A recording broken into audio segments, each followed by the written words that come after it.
So is the long tradition of protesting in America being threatened? To help answer this, I'm joined now by David Seaman, journalist and host of the DL Show. Welcome to the show, David.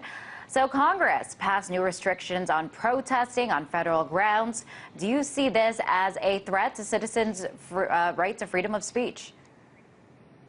I think it is absolutely a threat. This is a sacred, protected constitutional right. This is not something that should be infringed upon. That's why it is, in fact, the First Amendment of our Bill of Rights. It's very important to us. It was very important to our founding fathers. And just to be clear with your viewers, this bill, which is now a law because Obama has signed it, it does not say protest is now illegal in the U.S., move along, citizen.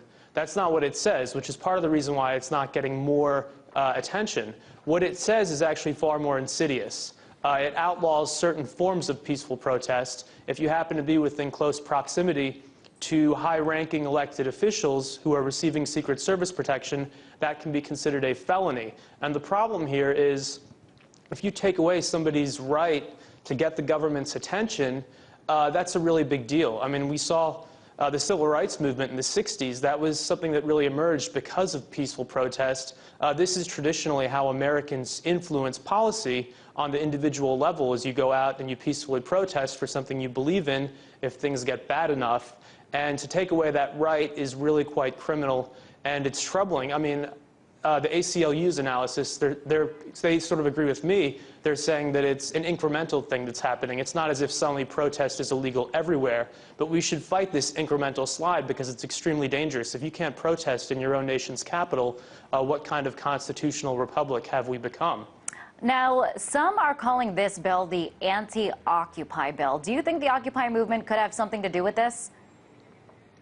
I think it's all a part of their fears, the Occupy movement, and then you have shadowy groups like Anonymous, which are very hard to track, and then on top of that you have the Tea Party on the right. There are a variety of movements, and I think the government is cracking down on all of them, and they've also seen what happened in the Middle East with Arab Spring, and they don't want anything similar to happen here. The problem is they're actually making this worse. You're radicalizing people out there who just, hear about this on the news and might not really care about Occupy's message. That might not interest them, their economic message. But then when you see that the government is quietly taking away these core constitutional rights, you now have citizens who are upset and actually do have a grievance because they don't want to see those rights go away. Even if you don't plan on protesting, you like to know that you do have that right. So you're saying that this could kind of add fuel to the Occupy fire and incite people to get angry and protest even more so? I think it does give some added legitimacy to some of the peaceful movements out there, that there is a problem. And one of your previous guests was talking about Ron Paul and how our republic has strayed very far from our founding principles. And I think that's something that a lot of people are waking up to. And it's something we need to address. I mean, it could be addressed with new legislation to just roll back all of these things. We need to get rid of that trespass bill. H.R. 347 is pretty un-American. We need to get rid of NDAA. We need to talk about letting the Patriot Act retire, which it was supposed to do. These are things that have really destroyed our core rights over the past decade. And it's something that we can fix. That's the good news. But the problem is most people don't know, and those who do know don't necessarily care. Now, how would this law affect protests outside some of the big events that are coming up? For example, NATO and the G8 summit, they are just around the corner. Yeah, so these big events where world leaders come together in one location, this can be one of the only opportunities for your average person out on the street, your average Joe or your college student. This is one of their only opportunities to grab world leaders' attention and to influence their views. And if you're suddenly criminalizing protest in these areas, then you don't have a feedback mechanism. And that's a huge part of our democratic system, is that you have the right to speak back. You have the right to speak out. And to take these things away is extremely troubling, and I think in the long term will lead to more problems than if they had just left these rights in place. Now, the point of the bill, some would say, is that, in the name of security, in the name of safety. What do you think about that purpose of this bill? Well, I think the Secret Service already exists to protect our elected officials, high-ranking elected officials in Washington, and they already have considerable resources. I think to take away peaceful protests doesn't make them any safer. And also, I mean, there's a chilling effect. That's the first problem, is that protesters who know that they could face a $25,000 bail and they could be charged with a felony, they might not come out and protest in the first place. So instead of seeing thousands of people, you'll see a dozen protesters.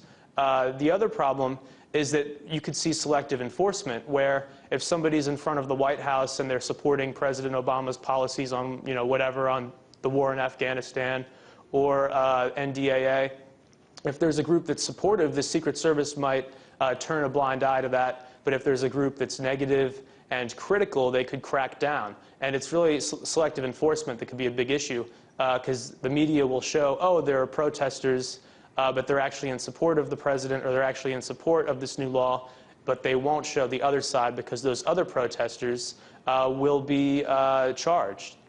Now, what's interesting about this bill is that Congress almost unanimously agreed to it, and it's rare that both political parties see eye to eye these days. We saw it during the budget debate, the debt ceiling debate, but a bill like this that has ramifications for citizens' fundamental rights, it receives bipartisan support. Why is that?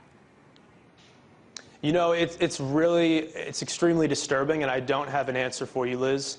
As you said, this has been a very partisan Congress. They can't agree to do anything.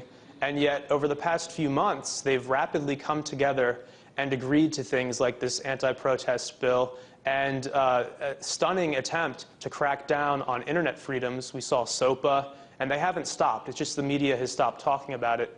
McCain has sponsored a bill which would allow the military to have oversight over U.S. civilian internet traffic.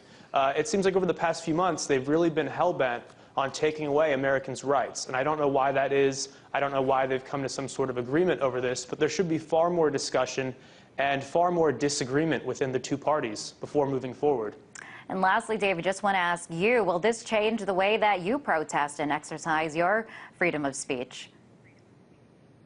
I'm going to be completely honest with you. I think it will.